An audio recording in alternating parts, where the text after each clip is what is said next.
Salam dostlar, MHM Tədris Mərkəzinin Riyaziyyat test toplusunun yeni nəşrindən trigonometrik funksiyalar mövzusunun 11-ci testinin suallarına baxaq. Birinci sualda deyilir ki, sinus arc kosinus 10/5 çıxaq arc sinus 5/3 ifadəsinin qiymətini hesablayın. Gəlin biz belə bir əvəzləmə edək. Arc kosinus 13/5'ə biz alfa deyək. Arc sinus 5/3'e ise bir beta deyək. Bu halda düsturumuz sinus alfa çıxaq beta şəklinə düşər. O da bərabərdir. Sinus alfa çıxaq betanın açılışı sinus alfa vuraq kosinus beta üstə gələk bağışlayın çıxaq kosinus alfa vuraq sinus beta. İndi gəlin bir bunları hesablayaq. Sinus alfa bu nə olan şeydir? Sinus arc kosinus 13/5. O da bərabərdir. Kökün altında 1 çıxaq. Sinusun əvəzinə nə yazırıq? Kök altında 1 çıxaq. Kosinus kvadratı alfa. Alfanın yerində də bizdə durmalıdır. Arc kosinus 13/5. Onda olur. Arc kosinus 13/5'in ümumi mötərizə üstü kvadratı. Kökün altında. İndi baxın kosinus, arc kosinus bunlar bir-birini ixtisar aparır. 1 çıxaq 13/5'in kvadratı. O eləyir 169'da 144. Ondan da kök 13/12 çıxar. Şimdi gəlin kosinus alfanı hesablayaq. Kosinus alfa dediğimiz şey kosinus arc kosinus 13/5'dir. Oradan da kosinusdan arc kosinuslar bir-birini aparsa 13/5 qalar. İndi nəyə keçək? Yazaq deməli kosinus beta. O da bərabərdir. Kosinus deməli beta bizdə nədir? Arc sinus 5/3'dür. O da bərabərdir. Kökün altında 1 çıxılsın. Sinus arc sinus 5/3'ün ümumi kvadratı. Və beləliklə buradan da cavab 5/4 çıxmış olar. Bəs sinus beta nəyə bərabərdir? Sinus beta bərabərdir. Sinus mötərizə içində arc sinus 5/3 bizə elə 5/3'ün özünü verər. Beləliklə sinus alfa çıxaq betanın açılışında verilən aldığımız bu 4 dənə qiyməti nəzərə alaq. Sinus alfanın qiyməti 13/12, vuraq kosinus betanın qiyməti 5/4, çıxaq.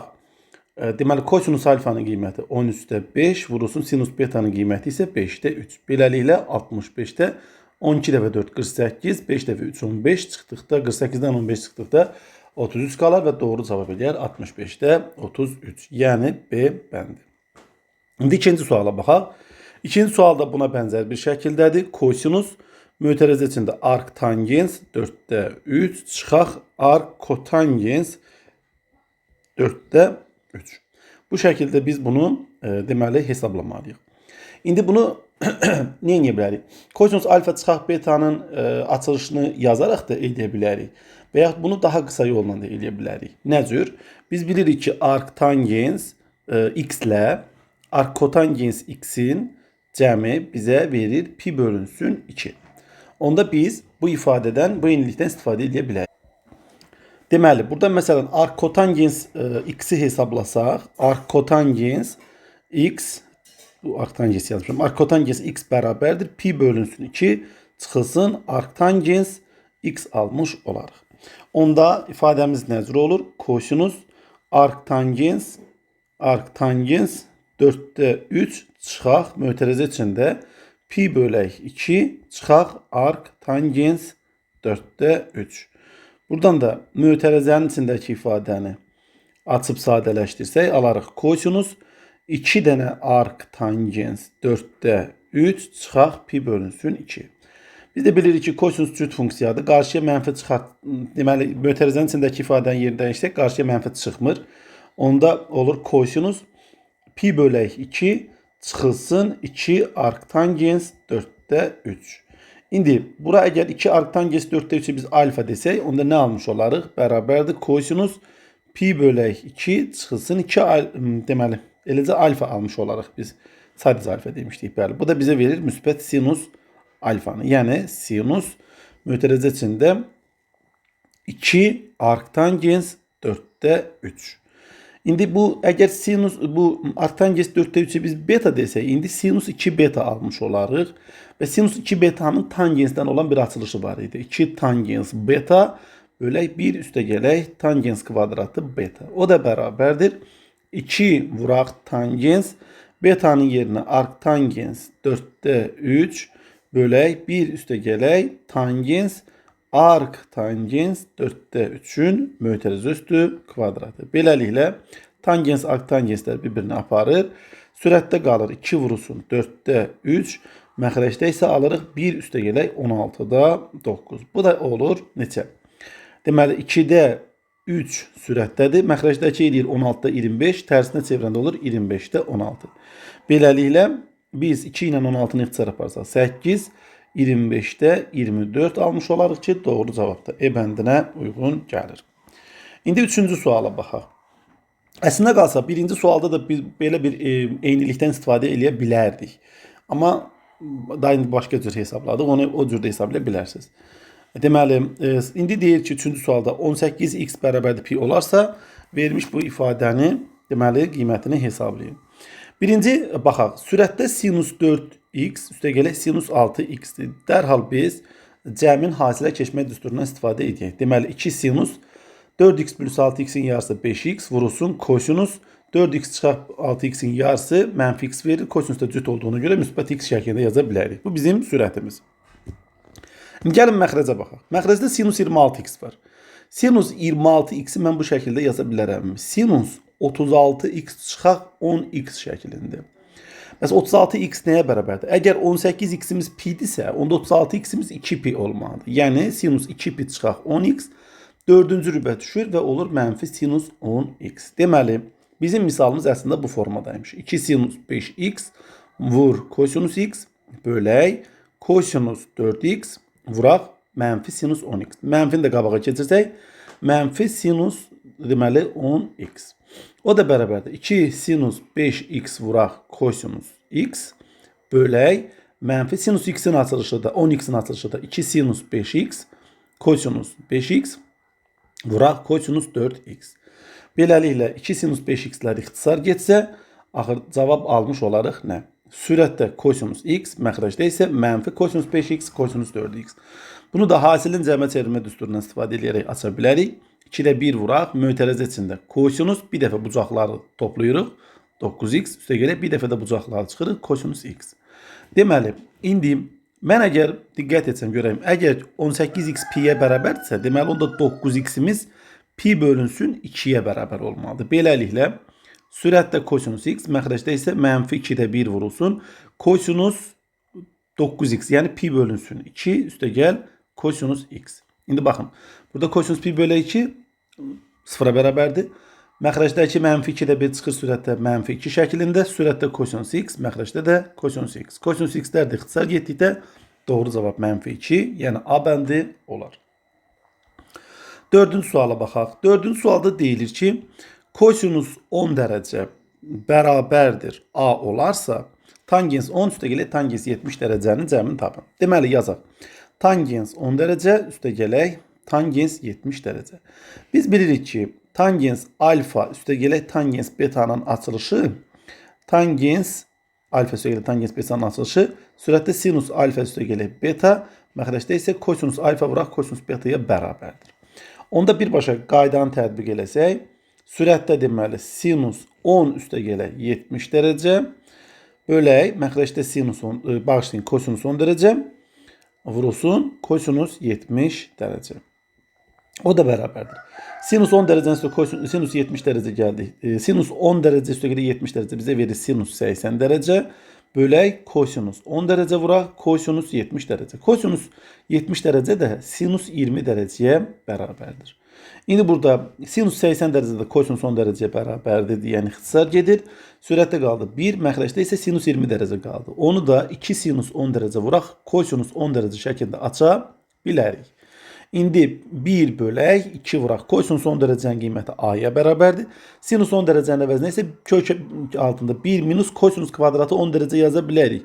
Kosinus 10 dərəcənin qiyməti A-dır deyən onda olur kök altında 1 minus A kvadratı və doğru cavab olur E bəndi.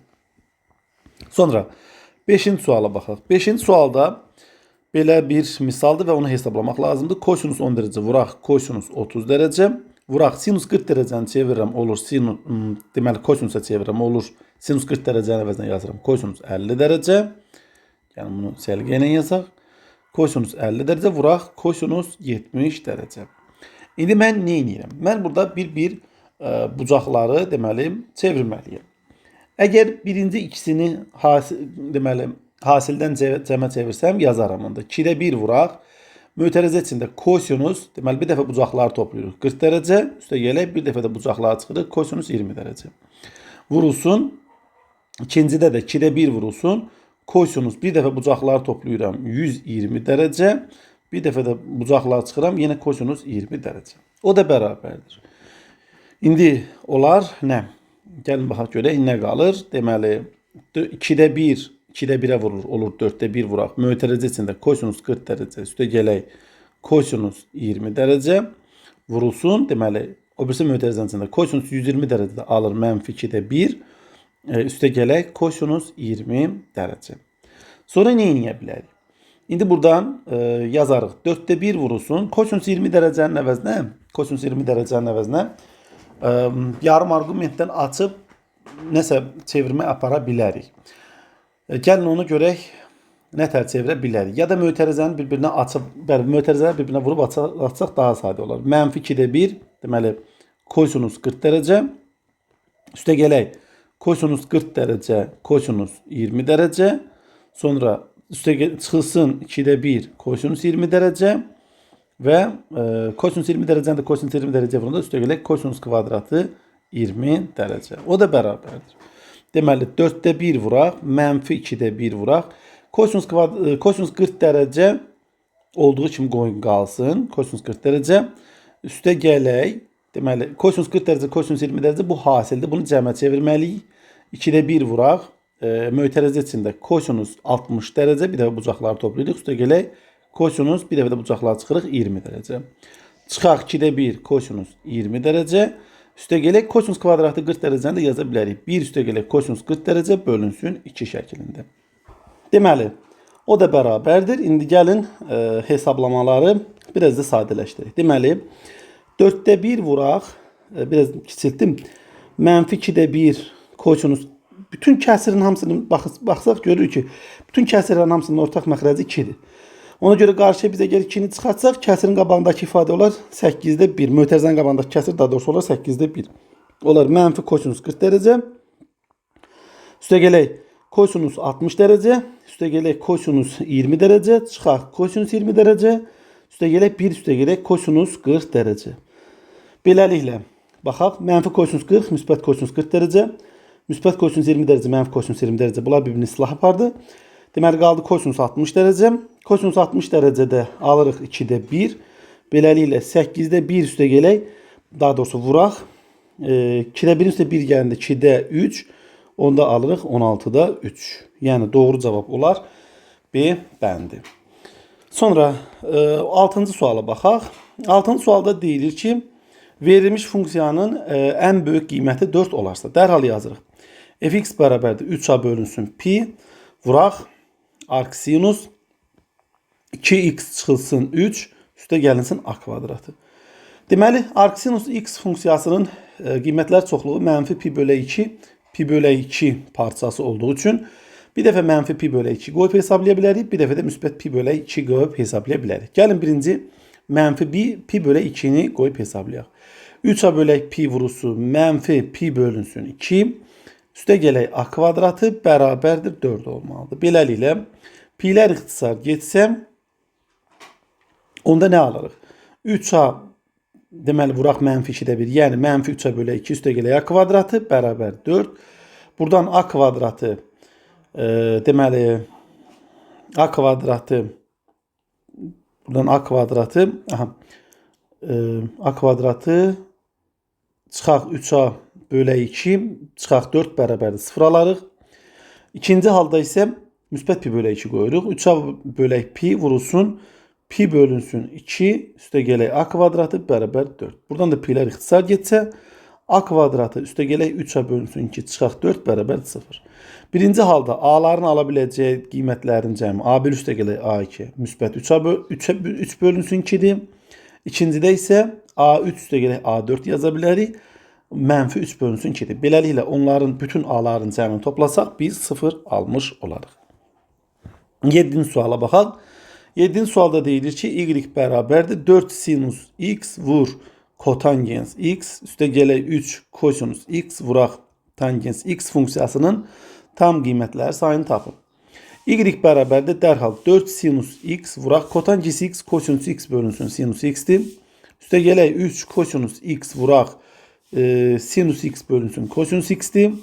Biz burada sinus x və kosinus x'ləri ixtisar aparaq və bir şərt qəbul edək ki, bunlar sıfıra bərabər ola bilməz. Çünki onda ifadələr mənasız olar.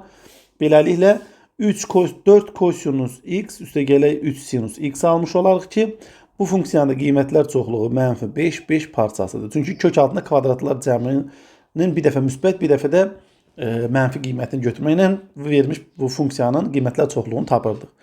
Belə tam qiymətlərin sayı bu aralıqda 11 sayda olar ki, doğru cavabda A bəndi edər. 8-ci suala baxaq. 8-ci sualda deyilir ki, sinus alfa çıxaq kosinus alfa bərabərdir mənfi kök altında 5 bölünsün 2'dir. Alfa bucağının yerləşdiyi rüb hansı variantda doğru verilmişdir?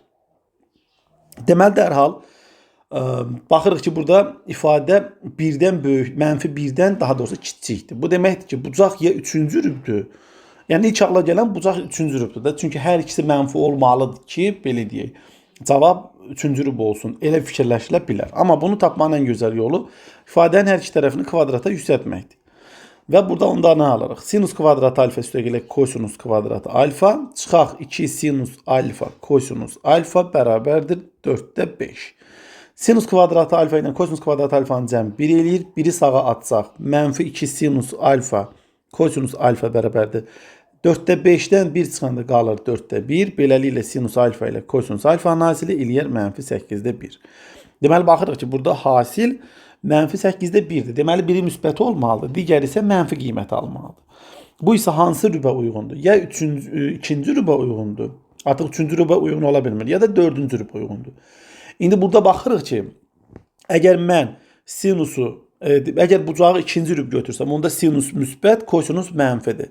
Mənfi də mənfiyə təsir edir, müsbət eləyər, müsbətlə də müsbət toplayanda mənfi alanmarıq. Deməli, buradakı bucaq, yəni bu alfa bucağı 4-cü rübün bucağı olmalı. Çünki 4-cü rübdə sinus mənfidir, kosinus müsbətdir. Mənfidən də müsbəti çıxdıqda yenə də mənfi almış olarıq. Sonra 9-cu suala baxaq. 9-cu sualda deyilir ki, 2 sinus alfa çıxaq kosinus alfa bərabərdir 5 vurulsun sinus kvadratı alfa bölək 2 olarsa tangens alfanı tapın. Bunun üçün biz nə edək?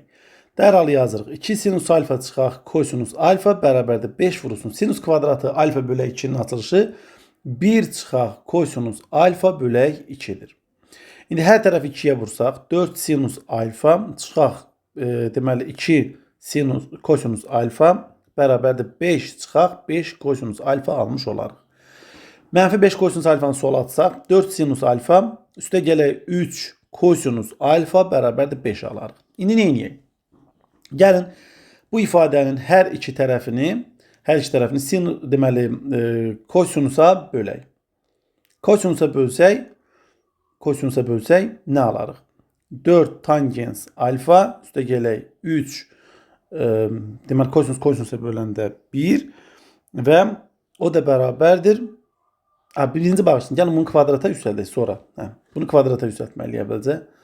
Kvadrata yüksəldək. Onda olur 16 sinus kvadratı alfa üstə gələk 9 kosinus kvadratı alfa üstə gələk 24 sinus alfa kosinus alfa bərabərdir 25. İndi nə edirik? Biz burada indi müəyyən dərəcədə sadələşmə aparmalıyıq. Əvvəlcə hər iki tərəfi gəlin indi kosinus kvadratına bölək. Onda 16 vuraq sinus kvadratını kosinus kvadratına böldükdə tangens kvadratı alfa kosinus kvadratının özündə böldükdə 1, yəni 1 vur 9. 9 üstə gələk 24 vurulsun. Sinus alfa kosinus alfa hasilinə kosinus kvadratı alfa böləndə bir dənə tangens alfa qalır. O da bərabərdir 25 bölünsün kosinus kvadratı alfa almış olarıq. Beləliklə 16 tangens kvadratı alfa üstə gələk 9 üstə gələk 24 tangens alfa bərabərdir. Bunu da yazarıq 25 vuraq 1 bölünsün kosinus kvadratı alfa şəklində. Buradan isə 16 tangens kvadratı alfa üstə gələk 9 üstə gələk 24 tangens alfa bərabərdir 25 vuraq 1 plus tangens kvadratı alfa almış olarıq. Beləliklə 16 tangens kvadrat alfa üstəgələk 9 üstəgələk 24 tangens alfa bərabərdir 25 üstəgələk 25 tangens kvadrat alfa. 25-dən 16 çıxdıqda qalır 9 tangens kvadrat alfa. Çıxaq 24 tangens alfa üstəgələk 16 bərabərdir 0. Bu isə 3 tangens alfa çıxaq 4-ün mötərizət kvadratının açılışıymış. Beləliklə 3 tangens alfa çıxaq 4 bərabərdir 0 olmalıdır. Və tangens alfa üçün biz 4 bölünsün 3 almış olarıq ki, doğru cavab da edər A bəndi. Sonra 10-cu suala baxaq. 10-cu sualda deyilir ki, sinus alfa üstəgələk sinus beta bərabərdir 1 olarsa, sinus alfa üstəgələk tetanın qiymətini tapın. Mən baxıram ki, sinus alfa üstəgələk teta deyilən şey əslində qalsa sinus 3-ünün cəmi, baxın, alfa üstəgələk beta üstəgələk teta 180 dərəcədir. Əgər mən alfa üstəgələk tetanı tapsam, 180 dərəcə çıxılsın beta almış olaram. Əslində məndən soruşduğu sinus 180 dərəcə çıxaq betanı tapmaqdır. O da bizdə müsbət sinus betaya bərabər. Deməli, sinus betanı tapsam, onda hər şey qaydasında olar. İndi mən nə cür tapa bilərəm? Baxıram ki, iki bucaq alfa və beta və onların uyğun olaraq qarşısındakı tərəflər verilib. Deməli, onda mən sinuslar teoremini istifadə edə bilərəm. Onda yazırıq, nə? A bölünsün, yəni 2 bölünsün sinus beta bərabərdir 5 bölünsün sinus alfa şəklində yaza bilərəm. Yəni bunun davamı da var, amma bizə lazım olan isə bu hissəsidir. Buradan sinus alfa bölək sinus beta bərabərdir. Nə alırıq? 5 bölünsün 2 almış olarıq. Bəli. Onda sinus alfa bizdə 5K-ya bərabərdir. Sinus beta isə 2K-ya bərabərdir. Beləliklə ikisinin cəmi 1 verməlidir. Yəni 5K üstəgələk 2K bizə 1 verməlidir. Onda K-ya biz 7-də 1 almış olarıq. Və sinus beta nədir bizdə? Sinus beta da bizdə 2K-dır. Yəni 2 vurulsun 7-də 1, o deyir 7-də 2. Doğru cavab da olar B bəndi. 11-ci suala baxaq. 11-ci sualda deyilir ki, arc sinus 7 ifadəsinin qiymətini tapın. Baxın, burada 7 radiandır artıq. Birinci 7-ni biz dərəcəyə çevirək. 7 vurulsun 57,3 dərəcəyə vururuq. 3 dəfə 7, 21. Əslində qalsa onda 3-ü götürməsək də olar, amma yenə də götürək. 7 dəfə 7, 49. 2 də yadda 51. 1 yazıram. 5 yadda. 5 dəfə 7, 35. 5 də yadda elədi 400. Deməli, 401,1 dərəcədir. Bu da deməkdir ki, artıq biz 360 dərəcəlik dövrü tamamlamışıq. Neçə dərəcə artıq keçibdir? 401-dən 360 dərəcə çıxanda alırıq ki, 41 dərəcə. Deməli, artıq birinci rübün bucağıdır. Birinci rübdə sinus müsbət olduğuna görə bu ifadənin cavabını yazanda biz yazmalıyıq. Əslində qalsa biz belə eləyirik. Arc sinus, deməli, 7-dən biz 2 pi qədəri hissəni çıxmalıyıq. Çünki birinci rübə düşməlidir. Beləliklə, indi arc sinusdan da sinus ixtisar getsə 7 çıxılsın 2 pi almış olarıq ki, doğru cavab da bizdə B bəndi edər. Sonra 12-ci sual dim test toplusunun sualıdır. Burada deyilir ki, x-in hansı qiymətlərində verilmiş ifadəsinin ən kiçik olar. Baxın, buradan tangens kvadratı x üstəgələk 2 tangens x üstəgələk 5-dir. Mən bunu 1 üstəgəl 4 şəklində yazıram və ilk 3 hədd bizə tangens x üstəgələk 1-in kvadratını verir və üstəgələk 4. Bu ifadənin ən kiçik qiymətinin 4 olması üçün mötərizənin 0 olmalıdır. Yəni tangens x üstəgələk 1 bərabərdir 0. Buradan tangens x bərabərdir -1. X də bərabərdir -pi bölünsün 4 üstəgələk pi k almış olarıq ki, doğru cavab da edər B bəndi. Sonra 13-cü sualda deyilir ki, y bərabərdir sinus x funksiyasının -1 böl 2 pi böl 2 parçasındakı tərs funksiyasının qrafiki hansıdır? Biz bilirik ki, sinus x funksiyasının qiymətlər çoxluğu -1, 1-dir. Əgər biz tərsini tapsaq, onda onun tərsi bizə y bərabərdir arc sinus x funksiyasını vermiş olar. Arc sinus x funksiyasının da təyin oblasti -1, 1, qiymətlər çoxluğu isə -pi böl 2, pi böl 2 parçası olar. Beləliklə biz yazırıq ki, deməli x-ə mən nə verməliyəm? -1, 1 verməliyəm. Ona da uyğun olaraq -pi böl 2, pi böl 2 almalıyam və doğru cavab da olar E bəndi. Sonra 14-cü sualda deyir ki, şəkildə verilmiş ABCD düzbucaqlısı 10 bərabər kvadrata bölünmüşdür. Şəkildə verilənlərə əsasən tangens alfanı tapın. Bu ümumiyyətlə türk test toplarının sualıdır, amma son buraxılışda, yəni bu təzələndirilmiş nəşrdə deməli şeydə Dövlət İmtahan Mərkəzi də bu tip suallar salır. Baxın, buradakı bucaq alfadısa da indi burada bu belə deyək də kvadratlara bölünübsə, bu yəni bu tərəflə AB tərəfi, bu yaşılla çəkdiyim AB tərəfi bir-birinə paraleldir. Onda belə çıxır ki, həmçinin bu tərəflə də yəni bu AD tərəfi paraleldir. Onda belə çıxır ki, bura alfa bucaqdır. Deməli uyğun olaraq burada alfa bucağı olmalıdır. İndi baxın biz bu ABD üçbucağın, ASD üçbucağına bağışlayın. ASD üçbucağına əsasən bucağın nəyini hesablamalıyıq? Tangens alfasını hesablamalıyıq. Bunun tangens alfasını tapmaq daha asandır. Tangens alfa dediyimiz şey bucağın qarşıdakı katetin, yəni DS'nin bucağa bitişik katete, yəni AD-yə olan nisbətidir. DS'nin qiyməti 5-dir, AD-nin qiyməti 2-dir. Doğru cavab olar 2-də 5, yəni D bəndi. 15-ci suala baxaq. 15-ci sualda deyilir ki, x1 və x2 ədədləri 3x kvadratı çıxaq 2px çıxılsın 4pi bərabərdir 0 təninin kökləri olarsa, sinus x1 vurulsun kosinus x2 üstə gələk sinus x2 vuraq kosinus x1 ifadəsinin qiymətini tapın. Bu sinus, baxın diqqətlə baxsaq, x1 üstə gələk x2-nin açılışıdır. İndi baxaq, x1 üstə gələk x2 nədir? Verilmiş kvadrat tənliyin köklərinin cəmidir. Verilmiş kvadrat tənliyi çevrilmişdirmi? Xeyr. 3-ə bölməliyik. Onda olur x kvadratı çıxaq 2pi bölək 3 vurulsun x çıxaq 4pi bölək 3 bərabərdir 0. Beləliklə tənliyin kökləri cəmi x1 üstə gələk x2 bizdə müsbət 2pi bölək 3 olmalıdır. Sinus 2pi bölək 3 bizə verir kök altlar 3 bölünsün 2 və doğru cavab da olur A bənd. 16-cı suala baxaq. 16-cı sualda deyilir ki, arctangens, tangens 8-in ifadəsinin qiymətini tapın. Deməli yazaq. Arctangens mötərizə tangens 8. İndi yenə 8 burada radianda 8 dəfə 57,3 dərəcəni hesablayıram. 3 dəfə 8 24, 4 də yazıram 2 yadda. 7 dəfə 8 56, 2 də yadda 58, 8 yazıram 5 yadda. 8 dəfə 5 40, 5 də yadda 45. Düzdür. Deməli 458,4 dərəcə eləyir. Və 360 dərəcəni də çıxsaq, yəni 458,4 dərəcədən çıxsaq 360 dərəcəni almış olarıq neçə dərəcə? Deməli 98,4 dərəcə almış olarıq ki, bu artıq ikinci rübün bucağıdır. İkinci rübün bucağı olduğuna görə biz nədən çıxmalıyıq? Deməli biz artıq burada bu neçə pi deməkdir də, yəni belə deyək, bir dənə elə bil ki 360 dərəcəmiz 2 pidir, düzdürmü? 2 pi qədər gəlmişik, sonra keçmişik bu hissəyə. Deməli mən bura onda olsa, əgər bir dəfə də dövr eləsəydi 3 pi olardı. Deməli onda biz 3 pidən həmin qədər çıxmalıyıq, düzdürmü? 3 pidən həmin, daha doğrusu deməli mənfi almaq istəyirəmsə də 8 radiandan, yəni 458,4-dən 3 pi qədər çıxmalıyıq ki, burada bucaq mənfi qalsın, çevirməyə əsasən mənfi qalsın və mən rahatlıqla bunu hesablaya bilim. Ona görə də doğru cavab, bunu mən əvvəlcə yazmalıyım. Arctangens, tangens 8 çıxaq 3 pi. İndi baxın, burada artıq bunlar ixtisar getdi və qaldı doğru cavab 8 çıxaq 3 pi.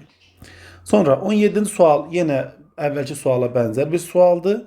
Orada deyilir ki, yenə də 20 dənə deyir bərabər kvadrata bölünmüşdür. Kosinus AYF bucağını tapın. Baxın, kosinus AYF bucağı dediyimiz şey əslində bu bucaqla, baxın, bu bucağın cəmidir. Əgər qırmızıya mən alfa desəm, yaşıla da bir beta desəm, onda deməli kosinus bucaq AYF deyilən şey əslində qalsa kosinus alfa və beta bucaqlarının cəmiymiş. Onda kosinus alfa, kosinus beta çıxaq sinus alfa, sinus beta şəklində ifadəni açaram.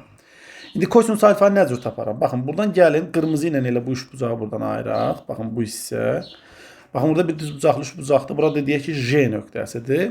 Deməli, kosinus alfasını tapsaq, bucağın qarşısındakı, bucağa biçik kateti, yəni 1, 2, 3, 4 bölürəm hipotenuzu. Hipotenuzda da tapağa nə var? 4 dəmə budur, 2 dəmə də budur. 4-ün kvadratından 2-nin kvadratını toplayırsınız. AY-ni gəlin tapaq. AY bərabərdir kök altda 4-ün kvadratının 2-nin kvadratının cəmi, bu deyilir 2 kök altda 5. Deməli, kosinus alfa 4 bölünsün 2 kök altda 5, yəni 2 bölünsün kök altda 5'dir. Onda sinus alfa nəyə bərabərdir? Bucağın qarşısındakı katetin, deməli, bitişi hipotenuza olan nisbəti. Yəni 2-nin 2 kök altda 5'e nisbəti. Bu da bizə verir 1 bölünsün kök altda 5. İndi digər tərəfdən bu yaşıl üçbucaq vasitəsilə də bax bu hissədəki biz deməli bucağın sinus alfası və sinus betasını tapın. Sinus alfa dedikdə nə edirik? Bucağın qarşısındakı, baxın, sinus alfanı tapmışıq. Sinus betanı tapmalıyıq. Sinus beta dediğimiz şey nədir? Bucağın qarşısındakı katetin, yəni 1, 2, 3 damadır. 3'ün hipotenuza olan nisbətidir. Hipotenuz nədir? Baxın, 2 dama 1'idir, 3 dama 1'idir. Yəni, mən buradan YF-i tapsam, YF-in kvadratı ya da YF bərabərdir. Kökün altda 2'nin kvadratı üstə gəlir 3'ün kvadratı olar. O da bizə kök altda 13 verir. Deməli, sinus beta 3 bölünsün kök altda 3'dür, 13'dür. Kosinus beta isə bizdə 2 bölünsün kök altda 13'dür. Onu da biz aparıb ifadədə verilmiş bu kosinus alfa, aldığımız kosinus alfanın, sinus alfanın, kosinus beta ve sinus betanın qiymətləri nəzərə alaq. 2 bölək kök altda 5 vurulsun. Kosinus betanın qiyməti indi aldıq. 2 bölünsün kök altda 13 çıxaq. Deməli, sinus alfanın qiyməti 1 bölünsün kök altda 5'dir.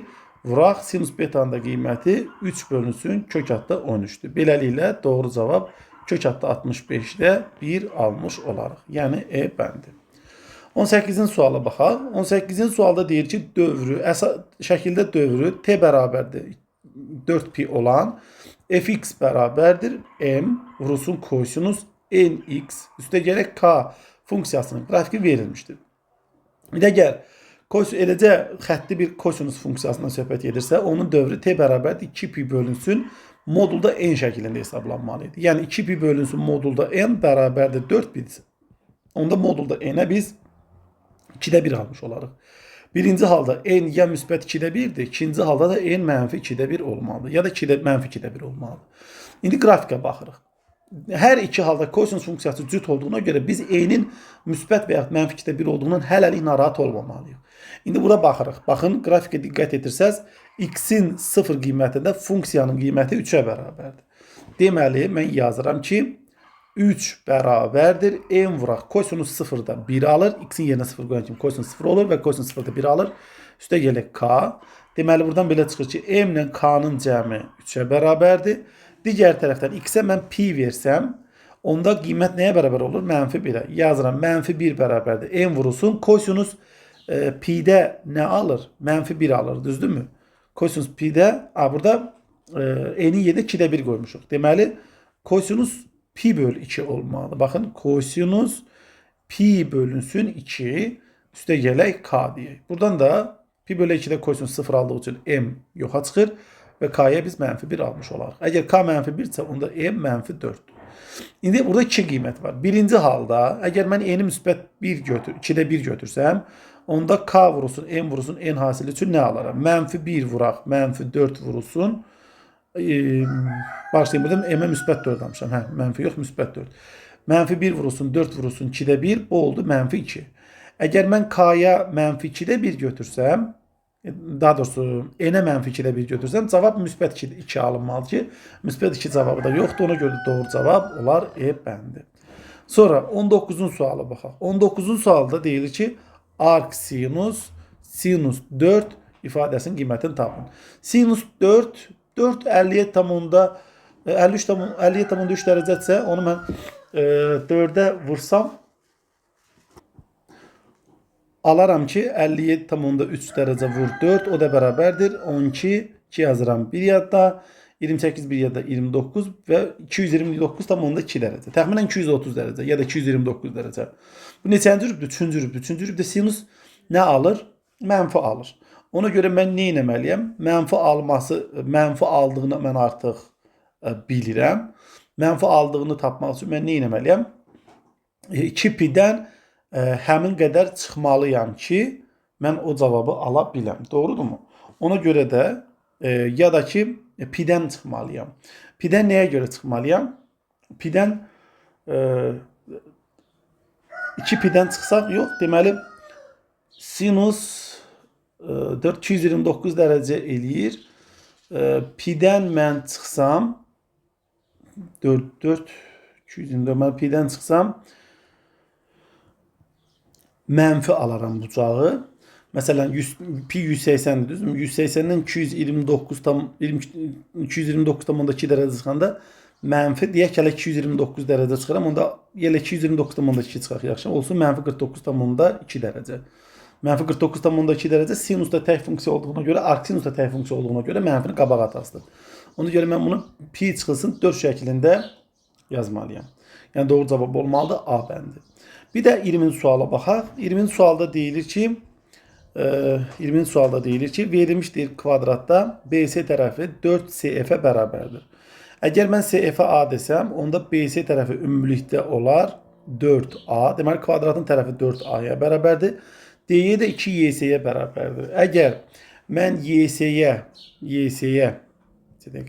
YS-yə mən K desəm, onda DY də bərabərdir 2K olar. Beləliklə, ikisinin cəmi 3K mənə 4A verməlidir. Buradan da K-nı tapanda 4A bölünsün 3 almış olaram.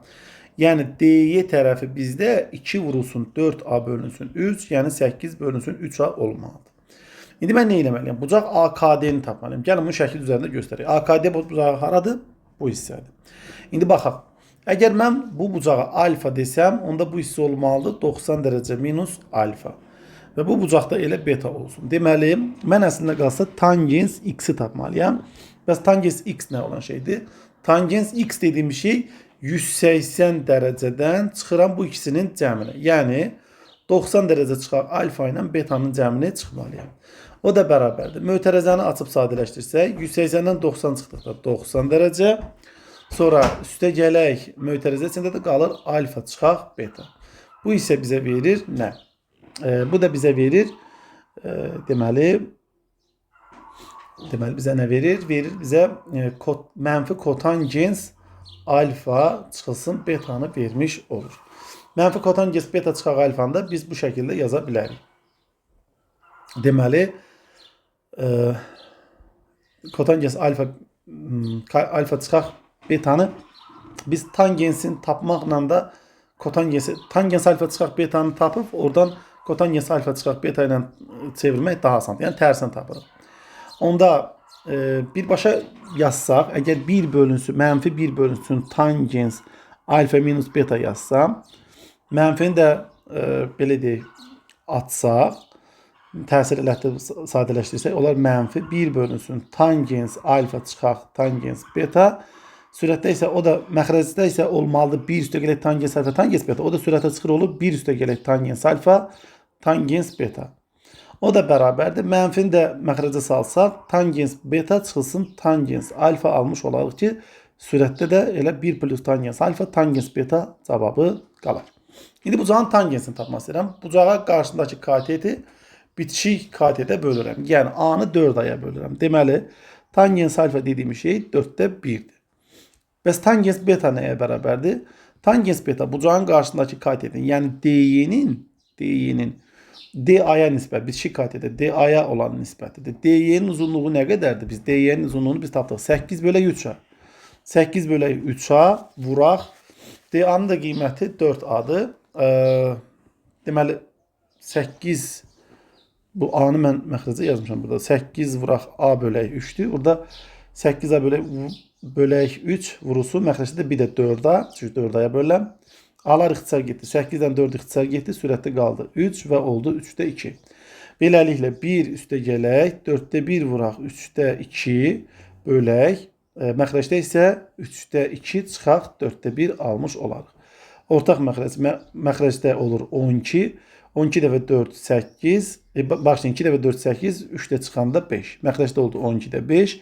Sürətdə isə deməli 12-də 2-dir. Üstə də 1 tam gələndə alıram 12-də 14 və cavab da olur 5-də 14. Beləliklə bucağın tangensi, yəni tangens x, yəni tangens bucaq AKD bizdə 5-də 14-də bərabər olar. Beləliklə doğru cavab edər B bəndi. Ümid edirəm ki, həllərdə heç bir səhvə yol verməmişəm. Əgər həllərdə hansı bir səhvlərlə qarşılaşsanız, videonun şərh bölməsində qeyd edə bilərsiniz. Həmçinin kim daha asan üsulla həllini bilirsə də videonun şərh bölməsində bunu qeyd edə bilər. Sağ olun, diqqətiniz üçün təşəkkür ederim.